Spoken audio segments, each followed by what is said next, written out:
Meu nome é Marcelo Matti e nossa convidada do Café com Matti dessa semana é a vereadora Duda Salabert. Ela nasceu em Belo Horizonte, tem 41 anos, casada, uma filha, é professora de literatura, ambientalista e ativista. Em 2018, se tornou a primeira pessoa transgênero no Brasil a se candidatar a um cargo de senadora da República pelo PSOL. Em 2020, foi eleita pelo PDT e tornou-se a vereadora mais votada da história de Belo Horizonte, com 37.613 votos. Boa tarde, Duda. Boa tarde, querido. Muito obrigada pelo convite. Um prazer, uma honra e uma realização pessoal. A honra é minha. Estar conversando com você, uma figura que tem um tanto carinho e admiração pela trajetória na construção do diálogo, da palavra. Muito obrigado. A ideia é essa mesmo. Essa entrevista é a segunda. A primeira foi com o Calil, está lá no YouTube. E dessa vez vou tentar corrigir alguns equívocos meus da primeira, porque embora eu tenha sido executivo de mídia, diretor da Globo, enfim, durante muito tempo, há mais de 40 anos que eu não atuo como entrevistador, né, jornalista de fato. Então, minha mulher, Isabela Scalabrini, me deu uma série de conselhos. Encolhe a barriga, não funga, não lê a pergunta, olha a postura, enfim. Minha filha é jornalista também, a Gabi, meu genro, que é o Nilson Clava, o Pedro está aqui me ajudando, o Rafa está em casa me dando conselhos, enfim. Eu espero ter uma performance melhor hoje do que foi na semana passada. Mas, enfim, é uma honra tê-la aqui. Para começar, como é a reação da sociedade, a sua principal agenda, que é a defesa da comunidade LGBTQIA+. Como é que a sociedade reage ao seu discurso, à sua agenda e da comunidade LGBT como um todo? É importante trabalhar primeiro com a ideia de que é um apagamento muito grande na sociedade em relação a esses temas, a essas pautas. E eu sou professor de literatura, e uma coisa que eu aprendi na literatura, e você como leitor e como pessoa que trabalha com a comunicação vai concordar comigo. Toda vez que a palavra falha, a violência entra em cena. Toda vez que a palavra falha, a violência entra em cena. Ou seja, uma pessoa bate na outra quando não consegue mais dialogar, não consegue mais conversar. Então, sempre quando um tema vira tabu, saiba que o tabu ele guarda por trás ou por baixo dele todo um cenário de violência. Sim. Porque nós temos que discutir e dialogar tudo. Sem dúvida. Sobre tudo, né? Para isso que a gente está aqui. Exatamente. E uma questão da comunidade LGBT, sobretudo das travestis transexuais, sou uma pessoa travesti, houve um apagamento gigante e aí se instaurou um cenário de violência absurdo. Então, quando a gente vai rompendo esse apagamento, mostrando os números sobre a realidade da qual eu estou inserida, a sociedade se sensibiliza, porque nenhuma ideologia plausível justifica o preconceito contra travestis transexuais.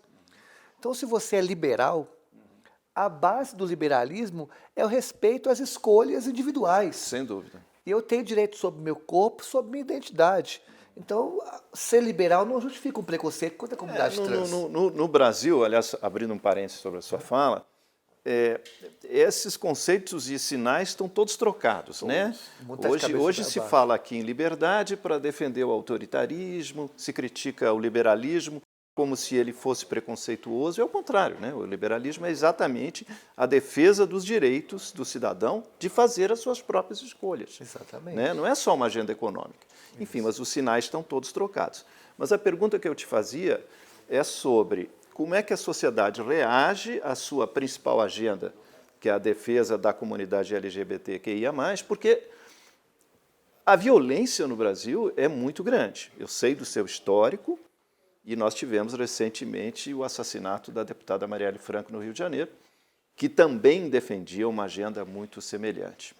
Então, mas para te responder, então, fazendo só essa introdução, porque então, se for nenhuma ideologia plausível justifica o preconceito contra travestis, né? Então, como eu disse, é liberal, a base do liberalismo é o respeito às escolhas individuais. Então, não justifica o preconceito.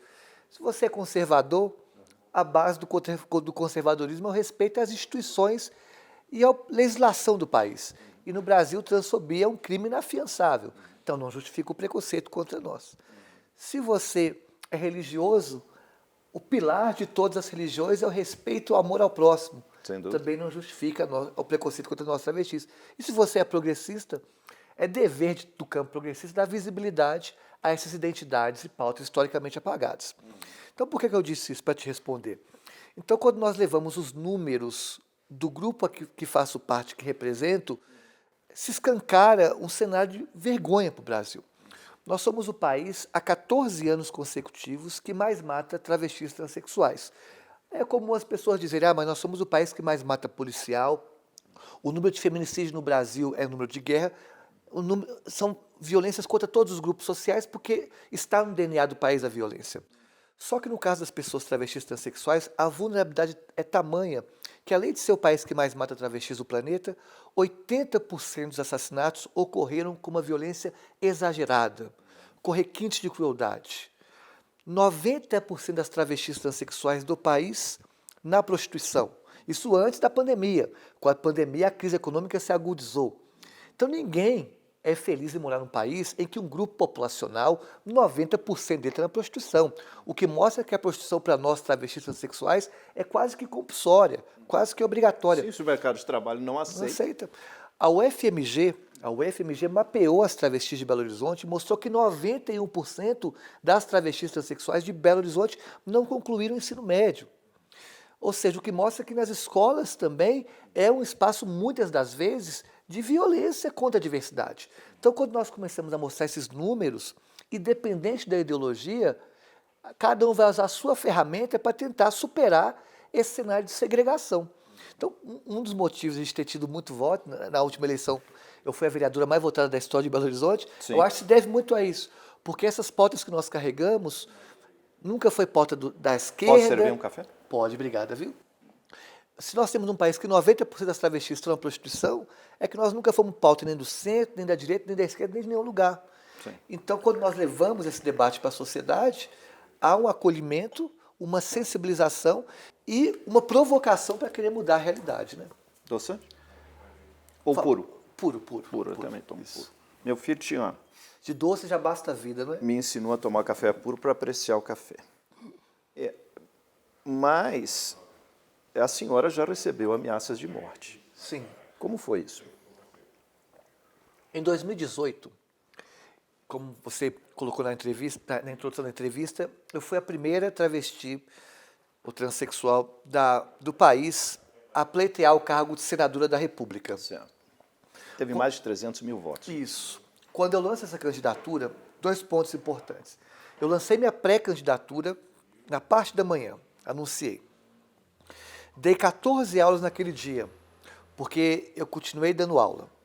Após dar 14 aulas num dia, eu chego em casa, exausta, abro meu WhatsApp, tinha chegado a notícia da execução da Marielle Franco, vereadora que fazia parte do partido que eu estava e que já tomamos cerveja juntos. Era PSOL, ela era vereadora. Isso. E ela se declarava bissexual, mas defendia a mesma agenda que a senhora defende. Aí de manhã eu lanço minha pré-candidatura, na parte da noite, quando eu chego, a notícia da execução, no mesmo dia. Naquele dia eu pensei, vou parar, não vou me candidatar, porque eu sou professora, para que me expor tanto assim, e fui retirar minha candidatura. Não dormi à noite, aí no outro dia eu pensei, se for necessário eu dar um passo atrás para o grupo que eu faço parte, dar 3 passos para frente, vou fazer. Isso em respeito ao que aconteceu com Marielle e vários outros ativistas. Mantive minha candidatura, minha pré-candidatura. E aí, quando eu mantive a pré-candidatura, os filhos do Bolsonaro compartilharam minha pré-candidatura. Isso em 2018. Quando compartilharam, o meu Instagram, em menos de 1 hora, recebeu milhares de mensagens de ódio. E a palavra que mais aparecia ali era nojo, porque é isso que parte da sociedade tem em relação às travestis. Não satisfeito com isso, esses grupos começaram a avaliar negativamente a página do Facebook da escola que eu trabalhava. Começaram a telefonar para a escola que eu trabalhava pedindo minha demissão. Eles mobilizaram uma manifestação na porta da escola que eu trabalhava, exigindo minha demissão só por eu ser quem eu sou e eu ousar disputar o Senado. Eu só não fui demitido em 2018 porque os alunos compraram a briga e no outro dia os alunos fizeram uma blusa com uma foto minha e a escola toda começou a andar assim, a escola me manteve no emprego. Eu sabia que a chance de eu ser demitido era gigante, mas não importa.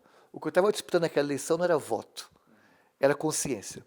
Até porque nossos sonhos não cabem nas urnas. E sabia que não ia ganhar.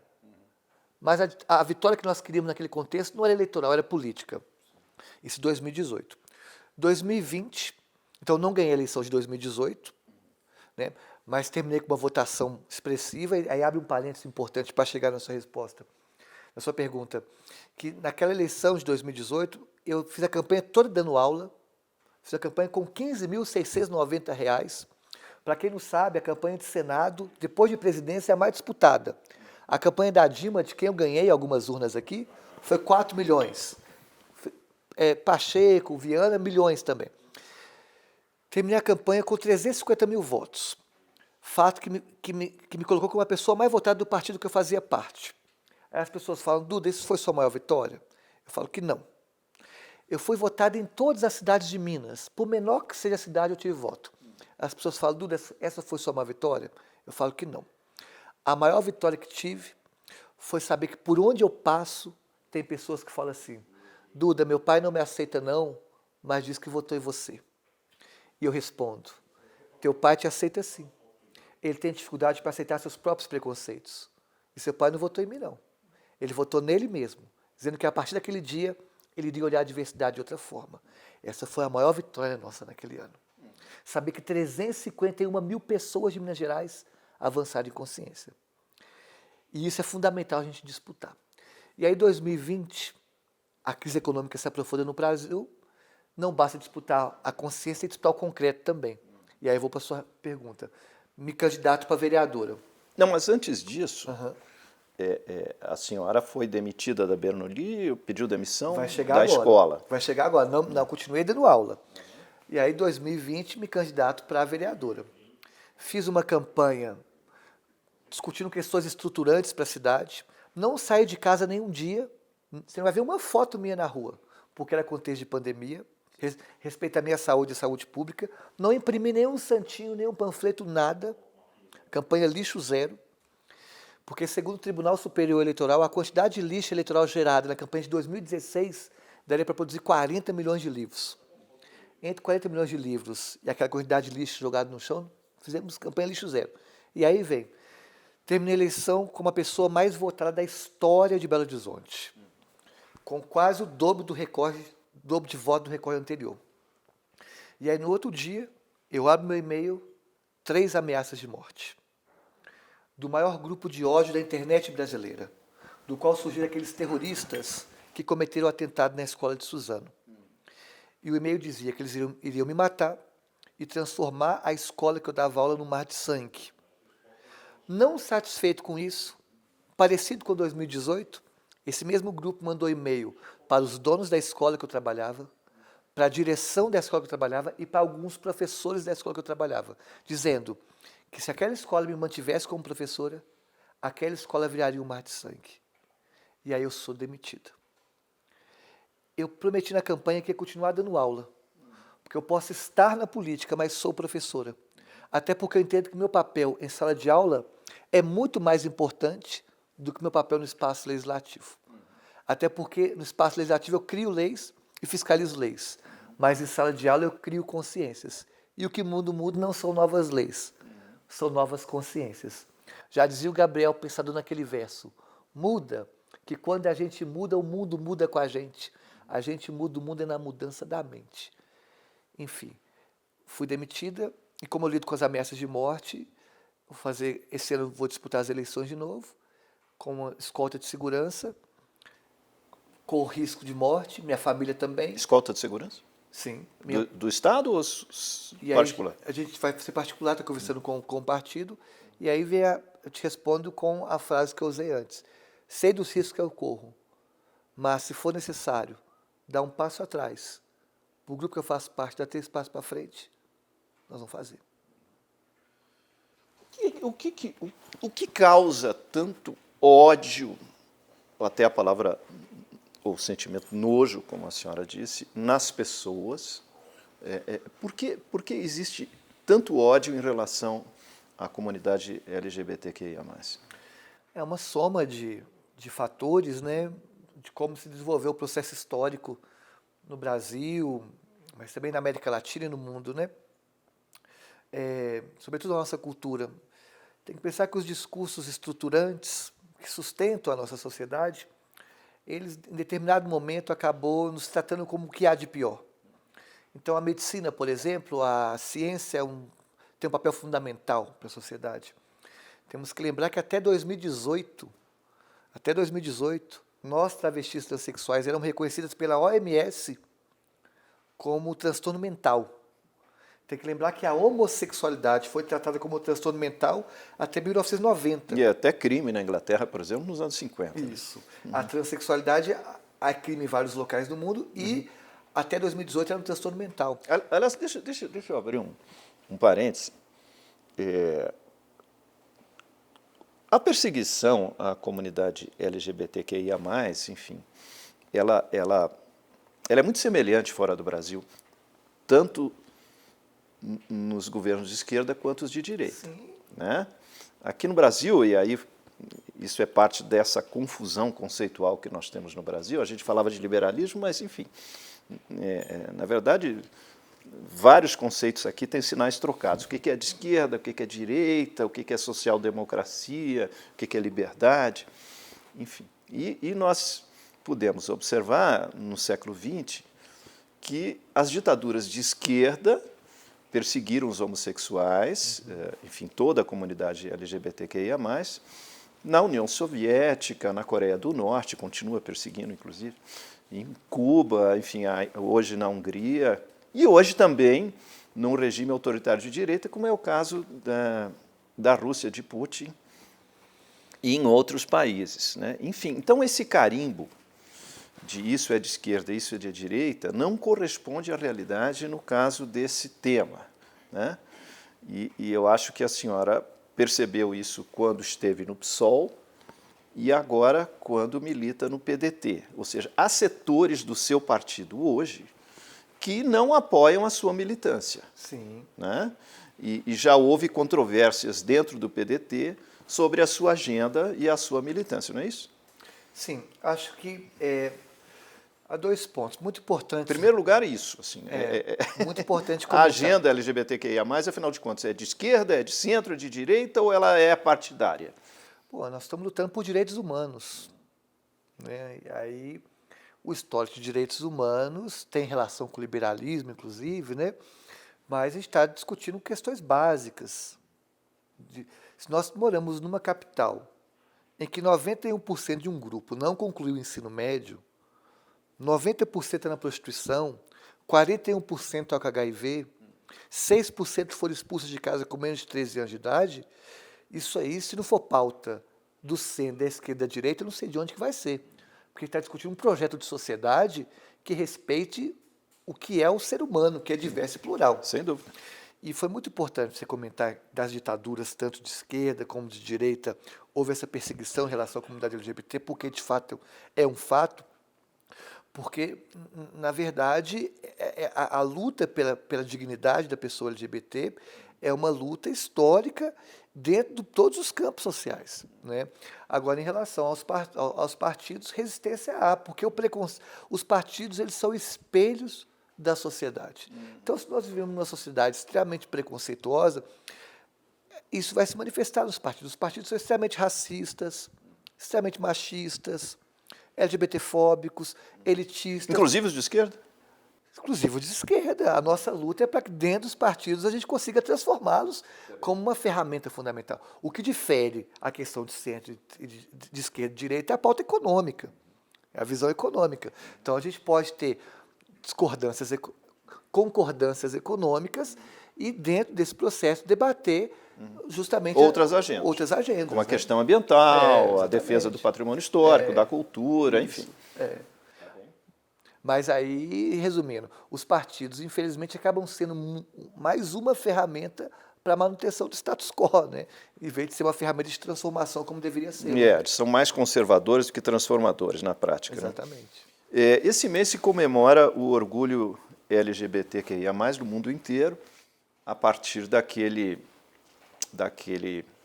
daquela violência absurda que houve em Nova York. Stonewall, né? Stonewall, exatamente, em que houve uma violência policial absurda contra aquele bar, eu acho, Isso, que era ponto de encontro da comunidade LGBTQIA+. O que a senhora tem feito aqui em Belo Horizonte, aqui em Minas Gerais, para defender essa comunidade da violência policial, por exemplo? Então, é importante que Eu sei que tem um projeto seu sobre esse assunto. Isso. A gente... só fazer um parênteses antes, porque por eu ser uma pessoa, uma travesti, uma transexual, é muito comum ter no imaginário, isso é legítimo, né? De que a nossa pauta central é uma pauta, a nossa agenda principal é a agenda da comunidade LGBT. Essa agenda eu trago do corpo, né? Mas as nossas principais bandeiras são meio ambiente, educação, por eu ser professor. Não, eu vou chegar lá. E a questão LGBT. Sim, tem a Serra do Curral, Isso. nós temos outros assuntos aqui. E a questão LGBT. Aliás, se me permite um parênteses, eu tenho uma convidada transgênero aqui, eu tenho que insistir nesse ponto. Não, né? mas Quem tem, sabe um lógico. dia a gente chega num ponto em que ter uma convidada transgênero, a gente poderá discutir outras pautas, porque essa já não é mais relevante. Né? Quem sabe um dia, né? Num mundo ideal, né? Num futuro próximo, quem sabe a gente não precise mais discutir essa questão, porque ela deixou de ser relevante. Mas hoje é muito relevante. E para nós é um espaço caro como esse, que é um espaço de formação de consciências e opiniões. Então eu agradeço pelas perguntas, e muito. Porque esses combatem essas violências com um outro projeto econômico, mas também por meio do diálogo, né? Certo. E em relação a gente aqui em Belo Horizonte, nós construímos, junto à Secretaria Municipal de Segurança Pública, um projeto chamado Cintura Fina, que é o nome de uma travesti, né, que está no imaginário popular, e que pretende, audacioso, pretende em 5 anos, zerar o assassinato de pessoas LGBT em Belo Horizonte. E não só zerar o assassinato. Nós temos emendas parlamentares aqui, nós colocamos emenda parlamentar para criar números, porque o que falta para a construção de políticas públicas é números. E olha que vergonha, não há nenhum número oficial no Brasil sobre a comunidade LGBT. Então vamos criar números sobre essa violência que há no Brasil, números oficiais da própria prefeitura, e um processo de formação com a guarda municipal, a fim de que a guarda faça o acolhimento mais humanizado, porque algumas violências pelas quais nós passamos, a guarda nem significa como violência, justamente por não entender essa especificidade da nossa realidade. Então, um processo pedagógico de formação, junto à criação de números para pavimentar políticas públicas, e, para além disso, a gente também está criando uma estrutura para Belo Horizonte ser referência no enfrentamento de violência contra a comunidade LGBT. Quando nós falamos isso, alguns setores da sociedade falam, e estão corretos em questionar, falam, mas por que não zerar todos os assassinatos? Né? É o nosso sonho. Mas nós temos que lembrar que estima-se, não há número oficial, mas estima-se que a expectativa de vida de uma travesti no Brasil não supera 35 anos. Estima-se. É raro você encontrar uma travesti idosa na sociedade. Na verdade, nem direito ao sol é dado uma travesti, porque dificilmente você encontra uma travesti de manhã comprando pão na padaria. Só nos é dado a esquina de madrugada. Nem é dado, é conquistado. Porque se dependesse do setor da sociedade, nem direito à prostituição teríamos. Não contrata, e aí só resta a prostituição. Né? Então, é um cenário de violência tamanha que a velhice ou a terceira idade é algo raro em nossa comunidade. Não tem número concreto, mas a gente vê empiricamente que é raro uma transexual, né, que supere os 50 anos aqui no Brasil.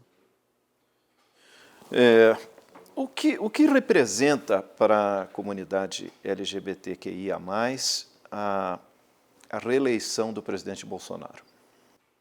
É uma tragédia não só pela política econômica que ele pratica, mas também pelo que ele representa, que é como se fosse a chancela para a violência contra a diversidade. A dimensão simbólica do Bolsonaro o que ele representa simbolicamente no imaginário popular é muito ruim para nós. Tanto é que houve a quantidade de suicídios da comunidade LGBT após a vitória dele foi um número relevante, um adoecimento mental muito grande. E aqui não é um debate se é centro, esquerda ou direita, que são ferramentas que estão a serviço da justiça social. Pode ser que, na minha perspectiva, o liberalismo não caiba numa sociedade como a brasileira. Pode ser que, na sua perspectiva, o comunismo não caiba numa sociedade como a brasileira. Mas são ferramentas. Agora, o problema que ele representa é para além disso. O que ele representa é uma estrutura de ódio contra a diversidade. Né? Então, para nós é uma tragédia, um fracasso, e nós temos certeza que faltam, não sei se pode falar a data, mas 13 domingos para vencermos o Bolsonaro. Sim, pode falar a data, são 13 domingos. Numa entrevista à jornalista Mara Luquer, do canal My News, a senhora comparou o presidente Bolsonaro ao personagem Brás Cubas de Machado de Assis. Né? Aproveitando que a senhora é professora de literatura, podia explicar melhor essa comparação? Na entrevista teve um fato curioso, que ela foi me perguntando, que você é professora de literatura, quem é X na literatura, Y na literatura, Z na literatura? E ela me pergunta quem que é o Bolsonaro na literatura. Eu fui pega de supetão, mas respondi que acho que foi boa. Para mim, o Bolsonaro na literatura, ele representa o Brás Cubas, o personagem do Machado de Assis, Memórias Póstumas de Brás Cubas. O Brás Cubas foi um político medíocre, teve uma vida medíocre e tinha como amigo um filósofo que é o Quincas Borba.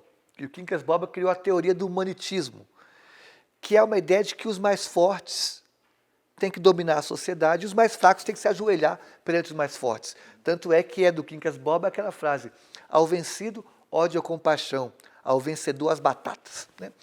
Então, o Brás Cubas, ele tinha como amigo Quincas Borba, que era um filósofo que tinha essas teorias que quanto mais egoísta você for, quanto mais frio você for, mais sucesso você vai ter na sociedade. Essa dupla Brás Cubas e Quincas Borba dá para fazer uma analogia entre o Bolsonaro e o Olavo de Carvalho. O Bolsonaro sendo o Brás Cubas e o Olavo de Carvalho é o Quincas Borba. A diferença entre os dois é de que o Brás Cubas, antes de morrer, ele não deixou para as gerações futuras o legado da sua miséria. E a miséria é a metáfora do egoísmo, né, humano. E o Bolsonaro, ele deixou uma dinastia, né, que ele já tem os filhos dele. Então, o Bolsonaro consegue ser pior do que o Brás Cubas. Políticos medíocres, cercados de filósofos que criam teorias absurdas. Inclusive, o Brás Cubas, antes de morrer, ele criou o emplasto Brás Cubas, que era um medicamento que iria salvar a humanidade, que é como se fosse a cloroquina hoje em dia, guardada as proporções. Então, nós tivemos um Brás Cubas brasileiro, infelizmente. Né?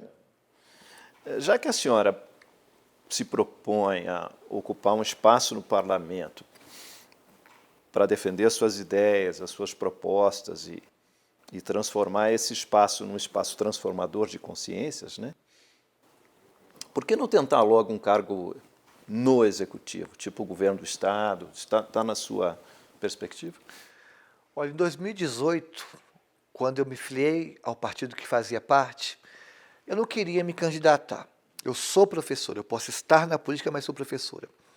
Eu queria ajudar na construção de um programa que vocalizasse a sociedade que acredito. E vivi intensamente o partido. Há uma frase do Apocalipse que eu amo, que diz: Deus vomitará os mornos. Deus vomitará os mornos. Porque não é coisa pior que uma pessoa morna, uma fé morna, uma vida morna, uma política morna. Todos aqueles que foram mornos foram vomitados. E eu vivi intensamente o partido e ele me convidou para disputar o governo do Estado. Rejeitei porque não queria me candidatar. Depois me convidaram para disputar para deputado estadual e federal. Rejeitei. Se tivesse disputado em 2018 para deputado federal e estadual, possivelmente teria ganho. Inclusive, teve uma vitória naquele ano que eu vou levar para o meu túmulo. Naquele ano eu fiz 3 vezes mais voto com o Aécio Neves. 3 vezes mais voto com o Aécio, vou levar para o meu túmulo. E aí, um ano depois, não aceitei, depois me convidaram para disputar o Senado. Eu aceitei disputar o Senado porque eu entendia que em 2018 nós vivíamos a maior crise econômica do capitalismo desde 1929. E toda vez que o capitalismo entra em crise, é um achatamento da categoria de humanidade e o sistema quer nos reduzir a coisa, máquina, objeto que só trabalha e só produz. Quer nos coisificar, nos reificar. E no contexto de crise econômica, que o sistema quer nos coisificar, é fundamental disputar a dimensão do simbólico. O simbólico é tudo que não é concreto, tudo que não é material, mas que nos humaniza. É no simbólico que mora a fé, os sonhos, a paixão, a utopia, a poesia, Dom Quixote. Já dizia aquela música, a gente não quer só comida, quer bebida, diversão e arte. Arte é o apogeu do simbólico. E a candidatura ao Senado seria simbólica, porque Senado significa senhores. Tanto é que o primeiro banheiro feminino construído no Senado brasileiro foi só em 2016. Só em 2016 criou-se um banheiro feminino no Senado. E Senado, até a última eleição, a idade mínima era 35 anos para disputar. 35 anos dizem que é a expectativa de uma travesti no Brasil. E Senado é sempre ocupado por moralistas. Todo senador é moralista, com exceção de Darcy Ribeiro, todo senador foi moralista. E o meu corpo, que é lido como um corpo imoral, disputar aquele espaço é também disputar uma categoria de moralidade. Então era o legislativo. Agora, por que não disputar o executivo? Eu acredito que, no momento, nós não temos fôlego para tal. Mas a gente não quer só comida, quer bebida, diversão e arte. Sim. Então, mas a derrubar senhora, na área é pênalti também. a senhora né? tem alguma divergência com o pré-candidato do PDT, Miguel Correia, ao governo do Estado? Não sei, parece que falta alguma afinidade. Por que não disputar com ele essa pré-candidatura? Então, o PDT me convidou para disputar o governo do Estado. Né? Eu recebi o convite da executiva do presidente Carlos Lupe, falou, olha, se você quiser, você sai para o governo. Mas a conjuntura é o mais importante. E nós sabemos que nós temos em Minas uma conjuntura polarizada, que espelha a conjuntura nacional, e nós temos aqui dois grandes nomes disputando, que é o Romeu Zema e o Alexandre Calil. E a conjuntura se materializou de tal forma aqui que dificilmente vai ter uma terceira via aqui em Minas Gerais. Então, nesse sentido, lançar uma candidatura só por lançar, no momento de maior crise econômica da história do país, não é interessante, não é inteligente. Tenho divergência em relação ao Miguel Correia, mas isso é da política. Né? Todo partido é composto por isso. Entendi. Mas eu não disputo hoje pela conjuntura. Mas parece que o partido outro dia não gostou quando a senhora passou por um outdoor, propaganda do Lula, e fez um L assim, e sim. parece que não pegou bem dentro do PDT. Né? Sim, explicando a situação, a gente estava domingo, você vai me entender. Você que gosta do bom vinho, gosta de jazz, você vai me entender. Sábado, eu tinha ido para um festival de jazz com a minha companheira. Estou voltando, não tinha tomado vinho, eu estava dirigindo. Minha companheira tinha tomado vinho dela, voltando para casa sábado à noite. Depois, meu primeiro dia de folga, porque eu estou trabalhando direto, ali no centro passa um trio elétrico do lado do meu carro. Era o trio elétrico, sim. Os jovens alugaram aquele trio elétrico. E aí foi um alvoroço. Duda, eu desci do carro, no sinal fechado, um alvoroço. Duda. E aí estava uma toalha do Lula. E não eram militantes, não eram pessoas comuns. Assim. E aí as pessoas faz o L, todo mundo gritando L, não sei o quê. Foi um carinho tão grande. Os políticos são normalmente vaiados. Eu fui recebido com um carinho tão grande. Você faz o L, eu fiz o L ali como um gesto de carinho. Eu entendo o partido não gostar, porque o candidato do partido é o PDT. É legítimo, o papel do partido é esse. Mas foi uma troca de afeto, de carinho, não me arrependo, faria de novo, porque... Sim, escapou. Foi um carinho. Tá bom. Como é que a senhora avalia o governo Zema? Né? Houve uma controvérsia grande em relação àquele projeto de lei do deputado André Quintão, que agora será vice do Calil, em que se pretendia uma atualização de toda a legislação LGBT, né? Isso, que condena os crimes de transfobia aqui em Minas Gerais. Como é que a senhora avalia o governo Zema, que acabou vetando, inclusive, esse projeto de lei? Olha, o governo Zema está sendo bem avaliado, não pelas suas qualidades, mas é porque o governo Pimentel foi tão ruim, mas tão ruim, que a régua para medir coloca o Zema como um bom governador. Em tempo de pressão normal, o governador Romeu Zema estaria mal avaliado. Esse é um ponto.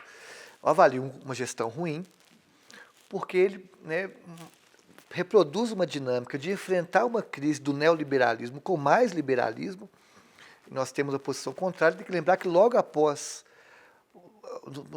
nos primeiros meses após o Zema ganhar, a primeira coisa, uma das primeiras medidas dele foi justamente sucatear a educação em tempo integral em Minas Gerais, né, que é uma agenda que tinha que ser fortalecida, educação em tempo integral no Estado e no Brasil. A pauta ambiental do governador Romeu Zema é terrível, ele se tornou hoje uma caricatura, porque ele é um office boy das mineradoras. A gente quer ter um governador, independente do ponto de vista ideológico, que tenha pulso firme em relação ao crescimento econômico de Minas. E o que nós percebemos é que ele se põe como um office boy das mineradoras, colocando o lucro de alguns sócios da mineração, né, acima do crescimento de Minas Gerais. Porque é um mito, uma falácia, uma mentira, que mineração traz riqueza para o Estado. Se trouxesse riqueza, Minas Gerais seria o estado mais rico do Brasil, né? Mineração traz pobreza, porque, segundo o IBGE, os municípios que tiveram mineração de ferro, eles têm maior desigualdade social. Por que eu digo isso? Porque se o Zema tivesse, de fato, uma preocupação com o cenário que nós estamos, ele devia colocar em prática um projeto de diversificação econômica, né, para que os municípios que dependem diretamente da mineração consigam superar essa minério-dependência ou essa minério-imposição. E o Zema fez timidamente algo ligado à diversificação econômica desses municípios. E mantém aí como office boy das mineradoras. Então, uma gestão ruim na minha avaliação, tanto no ponto de vista ambiental, como no ponto de vista educacional, e no ponto de vista econômico para Minas Gerais. Minas cresceu pouco na gestão Zema e ele só é bem avaliado, como eu disse, porque o Pimentel foi um fracasso. Né? No segundo turno, você tinha que votar entre Pimentel e era o Anastasia e o Zema. Né? Eu votei na época no Anastasia, né, porque a gente já sabia o fracasso que o governador Zema ia significar para Minas Gerais. O governador Zema, que é meu amigo, eu fui secretário de Cultura dele, ele hoje mesmo trocava mensagens com ele confirmou que vai estar aqui no Café com Mate e vai poder, eventualmente, rebater a sua opinião sobre a gestão dele. Mas sobre a Serra do Curral, a senhora liderou uma série de campanhas a favor da preservação da serra e para evitar essa mineração que tenta se instalar na Serra do Curral. Como é que está essa campanha nesse momento? Acho que é importante lembrar que nós vivemos um contexto de emergência climática e crise hídrica. Esse é o primeiro ponto para se pensar a política para o Estado. Coisa que o governador Romeu Zema tem pecado, na minha leitura. Aquele filme do Leonardo DiCaprio, Não Olhe para Cima, que mostra um meteoro chegando. O meteoro é uma metáfora. Sim, aquele filme é sobre negacionismo, né? É uma maravilha. Uma maravilha. O meteoro é a metáfora da crise climática que está chegando, a emergência climática, e no filme mostra que a emergência climática está chegando, que é o meteoro, e alguns setores querem minerar o meteoro. Vão minerar o meteoro. E é o que está acontecendo aqui. Emergência climática nos últimos 22 anos desse século, nos 22 anos desse século, 18 anos, nós tivemos recorte de temperatura. E emergência climática significa eventos extremos, ou no que se refere a chuvas, ou secas e exaustão hídrica. Então não se pode pensar política pública hoje como se pensava 10 anos atrás, 20 anos atrás. E nós temos que olhar a pegada de carbono e a pegada hídrica da mineração em Minas Gerais, para discutir a Serra do Curral. No quadrilátero ferrífero, não estou discutindo a mineração na Nova Zelândia, não estou discutindo a mineração no Pará. A mineração no quadrilátero ferrífero ela é diferente, porque não tem como minerar aqui sem destruir aquífero. Aquíferos são nossos reservatórios de água. Aquífero é água mais ferro. O ferro está na reserva de água. Então você, no contexto de crise hídrica, está faltando água em Minas Gerais, você intensificar um processo de mineração destruindo os nossos aquíferos, na minha visão, é um cenário de irresponsabilidade. Quanto vale você destruir um reservatório de água que só vai se formar daqui 2 bilhões de anos? 2 bilhões de anos. Então, se eu fosse governadora, eu não estou discutindo os processos de licenciamento que existem hoje. Não vou chegar se o governador fechou todas as mineradoras, não é isso. Nós sabemos o papel da mineração na economia local, sobretudo os municípios que dependem da mineração. Mas você liberar novos empreendimentos e de forma ilegal, como aconteceu na Serra do Curral, 3 horas da manhã, depois de uma reunião que atravessou o dia todo, com várias irregularidades, inclusive com estudos que mostram, da própria prefeitura, que o maior cimo de Belo Horizonte, que é o Pico BH, o Pico Belo Horizonte, vai desabar caso aquela mineração se instale, é uma irresponsabilidade. Eu entendo o cenário de crise fiscal que nós estamos, mas nós temos que ter o mínimo de responsabilidade ambiental, porque não existe justiça social sem justiça ambiental. Na minha opinião, enfim, falta um entendimento, às vezes, de que essas avaliações e decisões do Executivo não são apenas técnicas, elas são também políticas. Né? A mineração, eventualmente, pode se instalar, seja onde for, com as devidas compensações, ouvindo todas as partes envolvidas, enfim, depois de uma avaliação política e a construção de um consenso sobre aquela atividade. Se a sociedade, no seu conjunto, não quiser, não quis. Né? Se não houver consenso, evita-se aquele investimento. Mas a gente tem que tomar eu concordo plenamente, e há uma questão em relação à Serra do Curral que tem que tomar cuidado, que aí depois de toda a polêmica, nós estivemos na frente desses atos de resistência em defesa da Serra do Curral, colhemos mais de 60 mil assinaturas e entregamos para o presidente da Assembleia, Agostinho Patrus, para colocar em votação o projeto de tombamento da Serra do Curral. Estamos há mais de um ano pedindo um tombamento estadual da Serra do Curral, mas agora temos que tomar cuidado para que não, no final dessa briga que nós estamos ganhando, porque o governo está recuando, de a gente tomar um golpe, que seria o governador falar que vamos tombar a Serra do Curral, mas vai tombar o quê? O debate que está tendo agora do governo do sobre governo a área Estado, tombada. vai tombar a Serra do Curral, mas vai manter a mineração que se instalou agora. Não, a gente quer o tombamento integral, tal qual está nos estudos feitos pelo Ministério Público junto ao IEFA. Né? É esse tombamento que a gente quer, o tombamento integral da Serra do Curral. Minerar a Serra do Curral é algo parecido e similar a minerar o Pão de Açúcar, caso houvesse minério do Pão de Açúcar. Não é possível que a gente vai ter orgulho de viver num estado que diz ter vocação para moer montanha. É essa a Minas Gerais que você quer? Um estado que quer moer montanhas? Eu não quero um estado que quer moer montanhas, eu quero um estado que cuida. E aí dos volta o patrimônios. simbólico, né? Simbólico. Como a senhora disse agora há pouco. E só uma questão importante, que as pessoas falam, mas você está louco, olha o impacto da mineração na economia. Então vamos discutir o impacto da mineração. A mineração representa, em média, nos últimos 10 anos em Minas Gerais, 4% do PIB, 1,3% dos empregos e 2% dos impostos arrecadados. Esse é o impacto em Minas Gerais. 4% do PIB, 1,3% dos empregos e 2% dos impostos. Que essencialidade é essa? Agora, é lógico que cerca de 20 a 30 municípios dos 853 dependem diretamente. Nova Lima é quase metade do orçamento do município, depende da mineração. Então, daí a urgência. As mineradoras que existem, elas continuam, mas vamos criar um projeto de diversificação econômica sério. Um fundo regional de diversificação econômica para os municípios ao redor que também são afetados, possam conseguir uma emancipação em relação à mineração. É isso que a gente defende.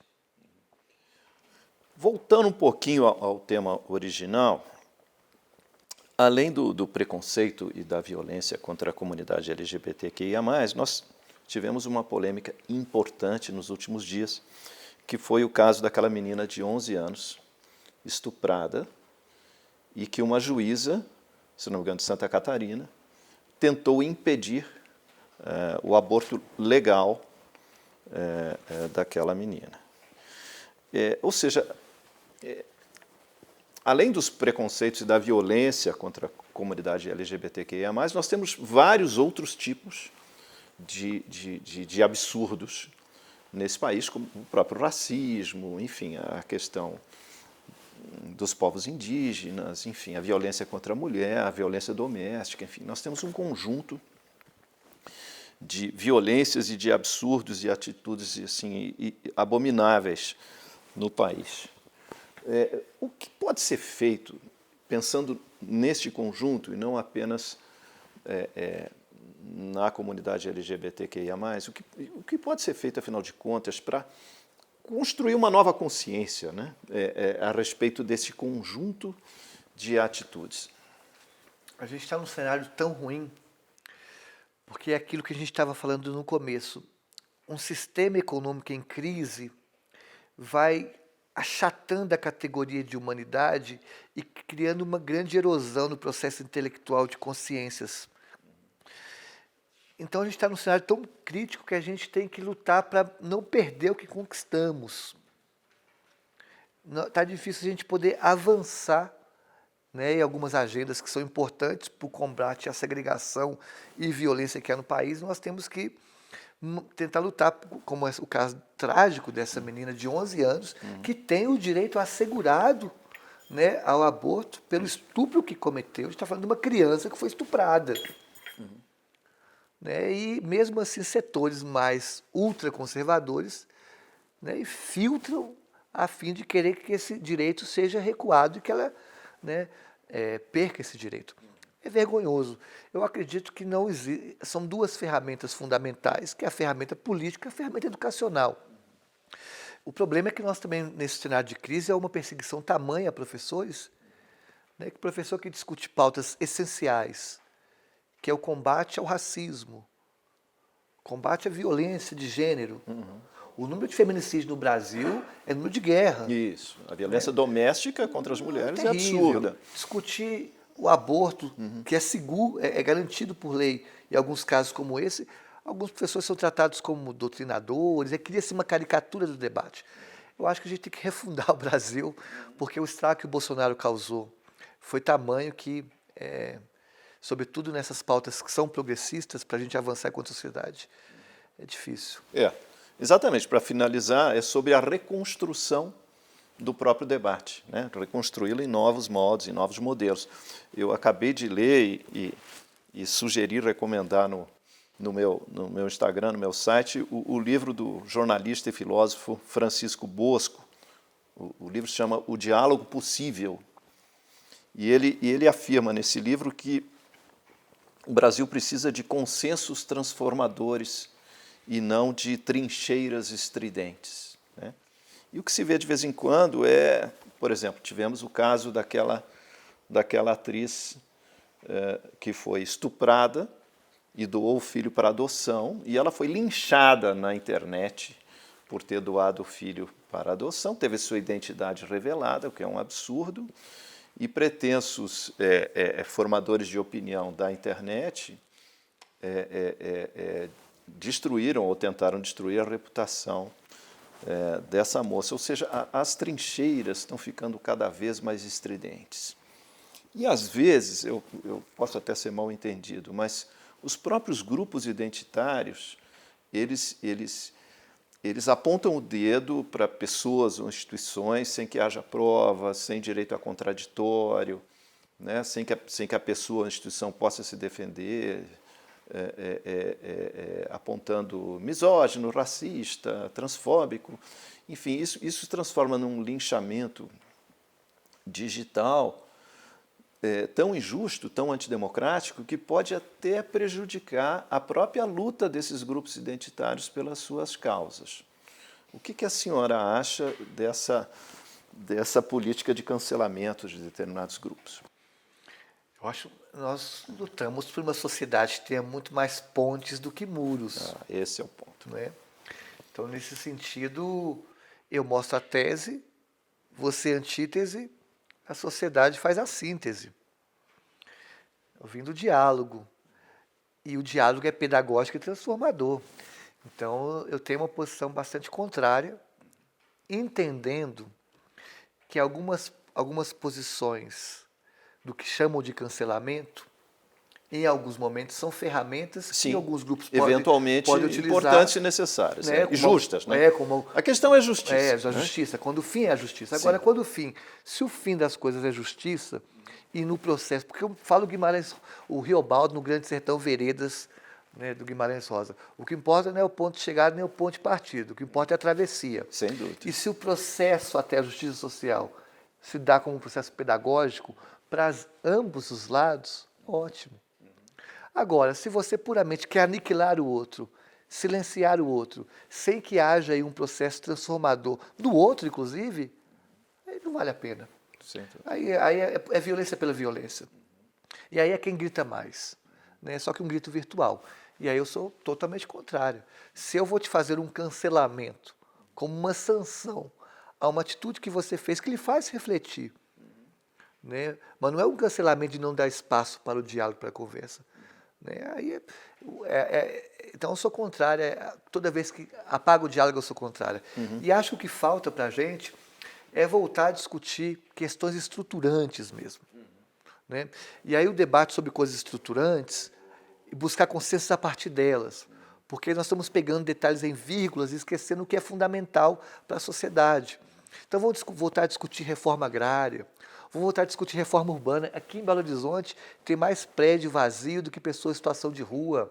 Vamos discutir uma política nacional de redução de agrotóxicos, redução de impostos sobre produtos orgânicos, sobre frutas e legumes. É um absurdo no Brasil, uma fruta, uma maçã orgânica ser mais cara que o pacote de biscoito recheado. Vamos discutir, sabe uma coisa? Fica o debate sobre o fim dos sobre ampliação de cota. Ter cota para negro, cota para indígena, cota para LGBT, vamos pôr cota para trans, fica esse debate sobre cotas. As cotas foram importantes para dar equidade, mas a cota não pode ser uma política eterna. Vamos discutir uma coisa estruturante, o fim dos vestibulares. Quando eu falo isso, vamos voltar a discutir o fim dos vestibulares, as pessoas falam, mas é uma utopia. Eu digo, não. Vamos olhar, a Argentina acabou com os vestibulares, México acabou com o vestibular, Bolívia acabou com o vestibular, Cuba acabou com o vestibular, e nem vou para a Europa, tipo a Alemanha não tem vestibular, estou dizendo países, Bolívia acabou com o vestibular. Então eu tenho que discutir isso aqui. Então esses debates de quem cancela qual, eu fujo. Eu quero discutir o fim dos vestibulares. E aí quando vier aqui entrevistar, se você for entrevistar o Lula, o Ciro e o Bolsonaro, uma provocação que vale a pena fazer. O que você acha sobre o fim dos vestibulares? Porque aí falar, mas é muito gasto. Não, é investimento. Porque quanto mais pessoas acessam a universidade, mais acesso à ciência, mais produção de ciência, mais produção de tecnologia, o que muda o país, né, é a universidade. Um dos sinônimos de soberania é ciência, tecnologia e pesquisa. E quanto mais pessoas acessarem a universidade, melhor é. E aí vamos parar de discutir coisas pequenas, a vírgula, e vamos discutir o Brasil, de fato, um projeto social. Qual que é o projeto de educação do governo Bolsonaro? O que ele pensa sobre a educação no Brasil? Sabe? Então, esse debate me interessa. Sem dúvida. Agora o debate se eu vou cancelar o outro, esse eu costumo fugir. Tá certo. Aliás, Guimarães dizia que todo rio tem a primeira margem, a segunda margem, a margem oposta e tem a terceira margem também. A terceira margem do rio. Né? Então, assim, essa polarização, ela é muito tóxica, né, para a construção de consensos, para o debate, para o ambiente democrático. Enfim, não tem essa serenidade, essa mineridade que nós queremos ter aqui nesse canal e nessa sua visita aqui em casa. Olha só, bom você citar Guimarães, no que refere à polaridade, no próprio Grande Sertão Veredas, o Riobaldo, o jagunço, né, do personagem do Guimarães Rosa, o próprio Riobaldo fala, no sertão, tudo é e não é. Ele rompe com a polarização do Shakespeare, que é ser ou não ser, eis a questão, e o Guimarães Rosa fala, não, tudo é e não é. Então, antes de cancelar, vamos saber que tudo é e não é. E não é ser ou não ser, não. Vamos romper com esse maniqueísmo, saber que a água que passa na cachoeira é água de nascente, mas tem muito barro ali também, como fala o Riobaldo. Então, tudo é e não é. Tá bom. Muito obrigado pela sua presença, pela conversa tão inteligente que nós tivemos nessa tarde. Volte sempre. Traga o Ciro aqui em casa, que eu quero conversar com ele, vai ser um prazer. Com esse pão de queijo, um bolinho, um cafezinho. Obrigado esse bolinho é vegano também, tudo orgânico e tudo muito saudável. Mas o debate sobre veganismo, pegando o último minuto, é um debate para além da questão alimentar. O alimentar é um ponto que envolve questões afetivas. Sim, é uma atitude em relação ao meio ambiente. Né? É lembrar que, por exemplo, há alguns produtos que nós usamos, de cosmético, por exemplo, o desodorante que você usa é testado em animal. E existem marcas que não são testadas em animal. Então, a gente pode ter uma posição ética com a sociedade de dar preferência para aqueles que não são testados em animais.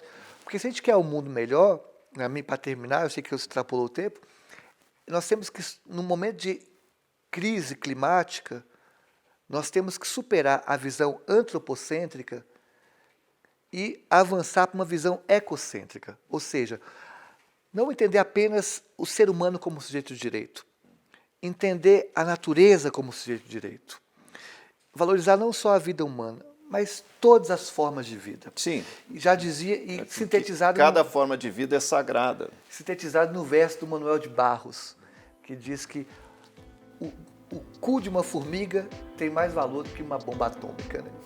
Tá certo. Muito obrigado pela presença, pela visita e volte sempre. Obrigada, um beijo para todas. Você arrasa. Obrigado.